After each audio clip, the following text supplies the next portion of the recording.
तालुका कृषी कार्यालयात एसीबीचा छापा, 5,000ची लाच घेताना कर्मचारी आणि अधिकारी अटकेत।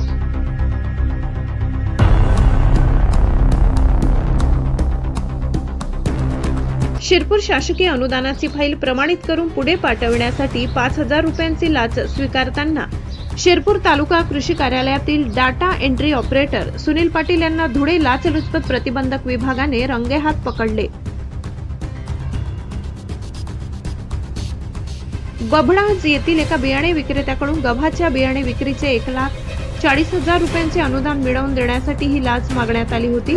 या प्रकरणात तालुका कृषी अधिकारी संजय पवार यांचाही सहभाग निष्पन्न झाल्याने एसीबीने दोघांनाही अटक केली। या कारवाईमुळे कृषी विभागात मोठी खळबळ उडाली असून भ्रष्टाचाराविरोधात कडक पाऊल उचलण्यात आले।